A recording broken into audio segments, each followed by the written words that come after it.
I trust that you're well. So in today's video, we're going to recap the four most talked about Nairobi books, which is Confessions of Nairobi Men, this is Confessions of Nairobi Men 1 and Confessions of Nairobi Men 2 in depth, then Confessions of Nairobi Women 1, like this, Confessions of Nairobi Women 1 and Confessions of Nairobi Women 2. So let me tell you guys about these books. Ever wondered like what people in Nairobi are like? When you walk in the streets, you wonder what are people secretly thinking? These books spill it all. They tell it all. Let me tell you, these books, they are, I call them roller coasters of emotions. I laughed and cried at the same time. I was shocked. I was dumbfolded. These books have so much in them. This city we live in has so much going on, and one thing that kept going in my head is even to date when I pick these books again, is people, there's a reason why people are the way they are. There's a reason people do things the way they do. There's a reason, even the bad things, even the bad people, there's a reason why they do those bad things. They don't come out, they come from somewhere. These books have a lot of, and actually the author in most of them at the back, she writes some of this. Joan Thatia, she's an amazing author. She writes that some of the stories are very hard to read. Some of them are, some of them are very heartbreaking, and there's a lot of childhood trauma going through these books. There's a lot of things that happened to people when they were young. There are a lot of things happening in this city. And another thing that kept coming in my mind was, is love really worth it? I think I've asked, every time I finish one of the confessions, I've asked somebody, maybe a colleague at work, I'm like, "Hey guys, is love really worth it?" Because people are, this here town of ours, people are going through it. People are going through a lot of things because of love, and I kept asking, is love really worth it? But today we're just going to go through the four books, summarizes what these books are about, and she says these are the questions she would ask the people she met. This is what she would say: what are you running away from? Who hurt you? What's your deepest fear? What pain are you trying to hide behind that smile? And that's what I was asking. What are you thinking? Ever wondered what people in Nairobi are thinking when you walk in the streets? Because all these people have stories.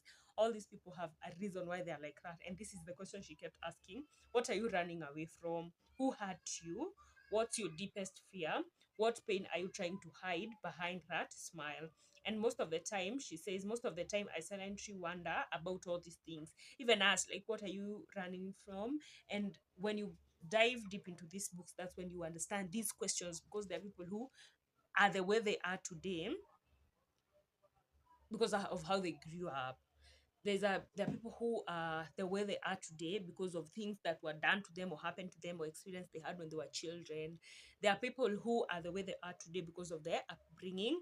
There are people who this Nairobi has messed up. Guys, you read some of these stories, and I don't know whether intentionally that the first two stories in Confessions of Nairobi are very heartbreaking. These and a few others in all these stories are unique. You cannot judge them together. That's why I'm saying you need to read individual books, but I'm gonna go through them.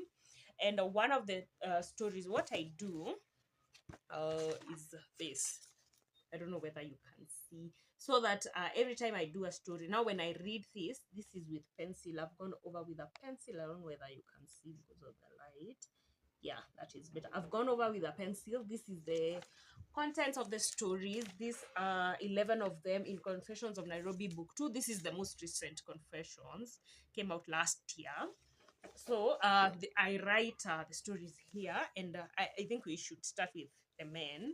The men ones are bigger than they're a bit more thicker than these ones are a bit tinier, if you ask me. So this is what I was saying, Confessions of Nairobi Men 2. There's so many stories that have stood out for me in these books, and especially the first one is Ted, Trevor, and Angie. The story is a mess of chaos and crimson.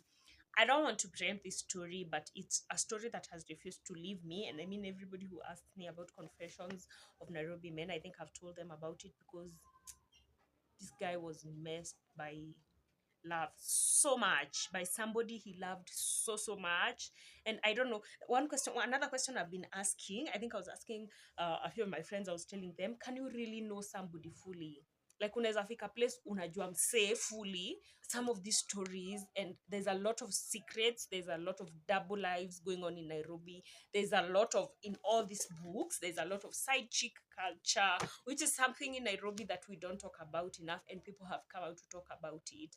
There's a lot of, I think there's one part I was going through that was saying that that person in Nairobi relationships is money.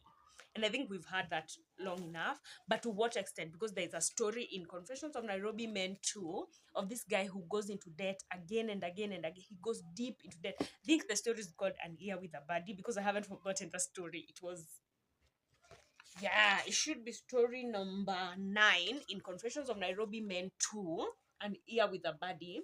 This guy likes this lady. Then he, because this lady wants, she wants to be in Diani every weekend. She wants to be, and he wants to keep up, and he cannot afford it. So he ends up taking loans and loans and loans. And when he gets a chance to get into fraud, he was a bank manager. When he gets a chance to get into fraud, all to make sure that this lady is living the life, she's going to Zanzibar. So there's a lot of money. And that's another question I keep asking guys in this here Nairobi. Are there genuine true, okay, not outside, I'm talking within these books, are there, because there are also women who've confessed, me I'm only with a guy because of money, me I'm only with him because of the money. And there are also guys who've said they kind of feel like they use this money to buy love.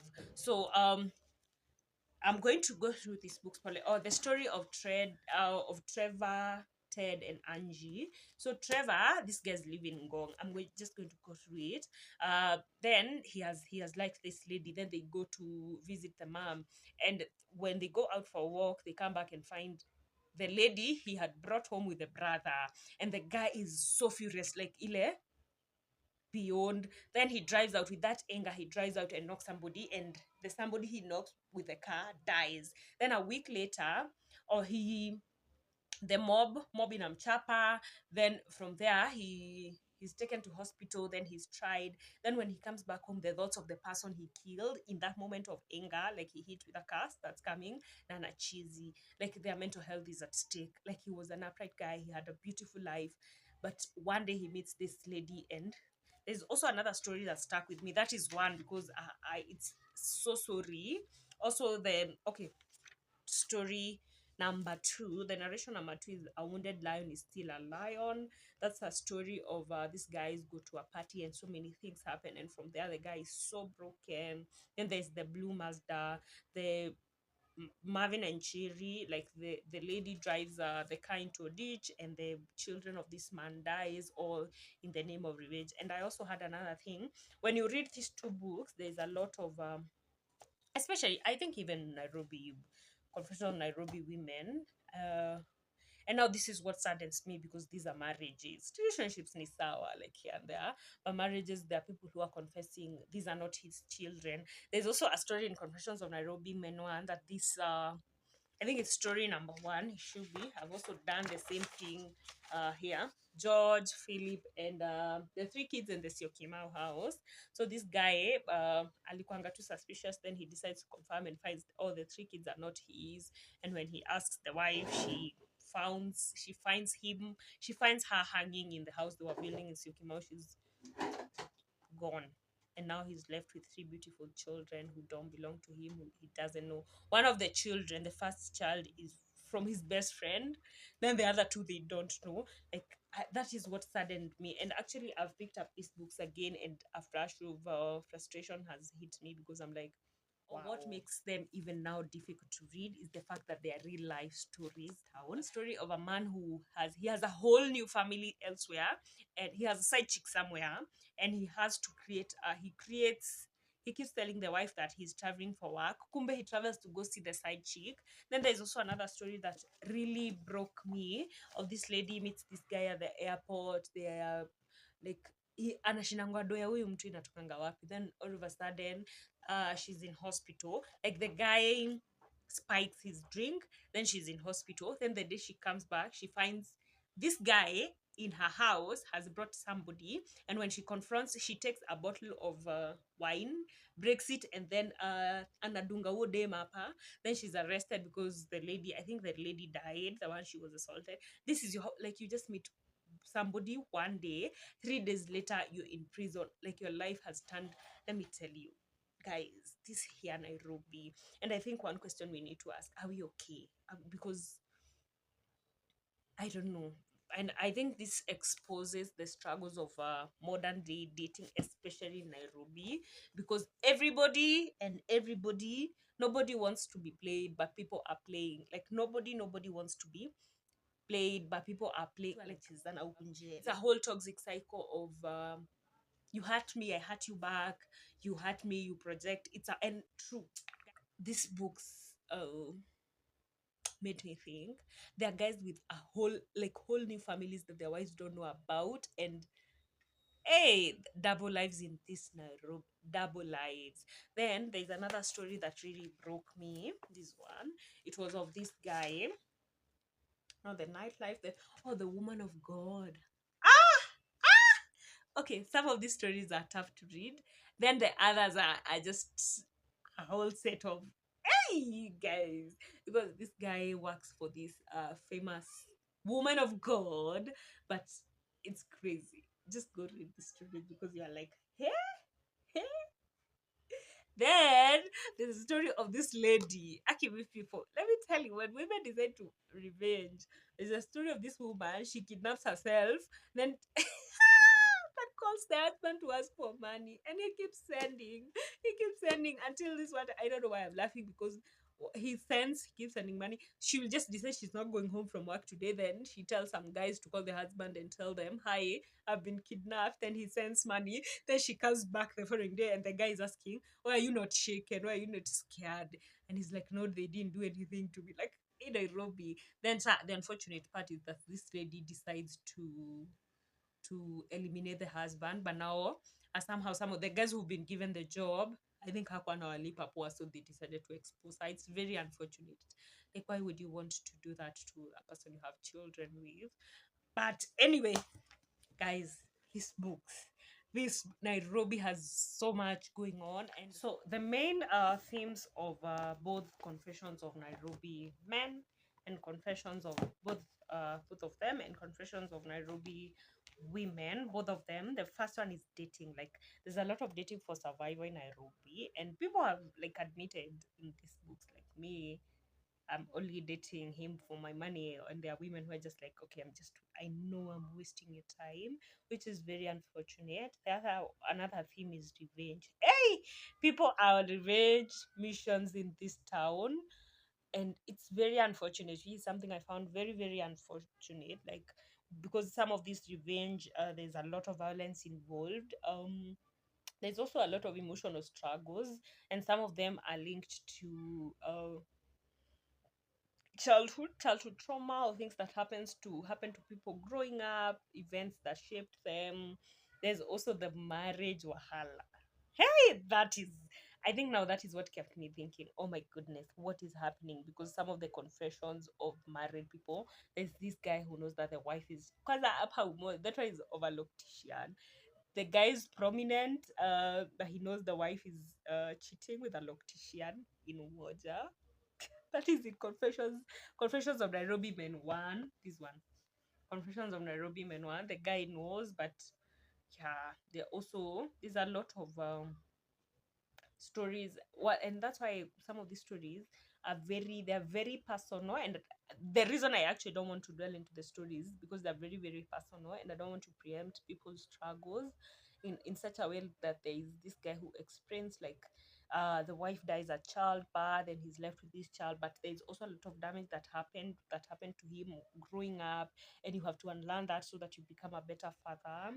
There's also a lot of toxic, we call it toxicity, toxic love in Nairobi, which is very unfortunate, because you, like, I am with this one to revenge because of what this one did. like it's very unfortunate, guys. It's very, very unfortunate. And also the finances. Like, I think I've said, when you read all these books, there's one thing that comes, the finances are huge. One in is the that person in Nairobi relationships. And it's very unfortunate because, again, maybe somebody's there, there's people who've confessed they know they have a good guy, but I mean, they hata wao wanajua I'm gonna eventually leave him, which is unfortunate. Then there's another story of, not another story. I started by saying that there's a reason why people are the way they are. Like this one says, I tell them I choose a child-free life because children are an inconvenience and I want to explore the world. Often, I'm mistaken for a Twitter feminist, and it's because that's what I'm saying. People have choices. This one has chosen not to have children because of the experience she had. First of all, with the first child she had, who passed on, and a lot of things happened. And there's a reason why people are the way they are. And when you read these books, they they're heartbreaking, some of them. And even she says, I think Joanne has said it in all her books at the back, she says some of these books are very, they are, some of these stories made me, I laughed while reading these books, I also cried while reading these books, because some of these stories, you can only pray that these people will find healing. You can only pray that somehow, like, you will find healing, they will find a place in their hearts to heal. And I think one of those things I picked while reading all these books is, if you don't address, if you don't take time to even address, and some of them you don't even know, which is unfortunate, because there are things you will address, you'll be like, okay, this is how I grew up as a child, and you take some time to heal. But some of these ones, they realize when it's too late. I'm gonna read this one. I loved this one. So this, it's the first story of Confessions of Nairobi Men, Nairobi Women 2. And it says, if only I had my life again, if only I had my life to live again, I would go out more. I'll drink a bit more alcohol and be reckless. I would go after the man who made me feel butterflies, the only one who made me, the one who made me want to throw caution in the wind, not the one who looked good in public. I would live my life for myself. If I had my life to live again, I would live it more like my mother lived hers. I used to think she was a disgrace for making all the decisions she had made. So, But knowing as I what was saying, there in this book, there is a part where I think when you read them, you realize there are people growing up who want to be nothing. Like people who grew up in abusive homes or not the best picture, they want to be nothing like their parents. And now, like there are a couple of child-free women who say the reason it's because they saw it and they don't want to be anything like their parents. And now that what happens is, others find themselves in, you've gotten a child and you're afraid of, I'm going to, you've grown up with a lot of anger. Actually, there is one of these books that has one of the stories that I'm not going to read, but I'm going to preempt that. It says, after I did this story, chapter 2 in Confessions of Nairobi Men 1, it says a bag of anger. This book, this guy grows up in a very abusive home, and in the attempt of, he would see how violent the dad was towards the mom. Then in one day, in an attempt to protect the mother, he pushes the father off the balcony, and unfortunately, the father goes and he goes to prison. Then, when he comes back, the mother is angry because I don't know. That's why I'm saying there are some people who grow up and want to be nothing like their parents, and the others who grow up and turn out exactly like their parents. And now that's when you understand, they're like, okay, so that's why they were doing like this. I think the bottom line, as I conclude, is healing is very, there's a lot going on in Nairobi. And all I can wish is that I can pray that all these people find healing, because there's a lot of baggage, there's a lot of anger, there's a lot of promiscuity, there's a lot of side chick culture, there's a lot of violence, there's a lot of anger in these books. And I can only hope that somehow, there's still some good people out there. But every time after, Actually, I told a friend, or I made a post and I was saying, once you read these books, you cannot remain the same person. You will see Nairobi differently. You will, I would be in an Uber these days, and I'm like, because there are also stories of Uber drivers who've gone through the most horrific things in this town in the hands of customers. So sometimes I'm seated in an Uber, I'm just like, oh my god, could it? And because they're anonymous, it's just like the way we listened to Sophia and Bumpy, and we don't know who Bumpy is, we don't know who Sophia is. So all I can hope is that we can be a little bit kind. These books teach you a lot of empathy, a lot of empathy, a lot of patience, because there's a reason people are the way they are. People are going through things silently, and that's why I started by reading the conversation that was saying, what are you hiding behind that smile? I can only hope that we extend empathy. We can only extend let's just be kind to somebody. I know this town, it's hard to trust people, but just be kind to the person sitting next to you. I would want to know, guys, have you read any of the confessions? Which confessions stood out for you? If you haven't read, are there books you would want to read? Yeah, and the good thing is that you can read this in no sequence. They're not a sequel, they're just book one and two. So you don't have to pick Confessions of Nairobi Women one before you pick two. Actually, I did the opposite. I started with the twos, then I went to the ones. It's not a sequel, you can just pick them and read them. Yeah, that's all for today's video.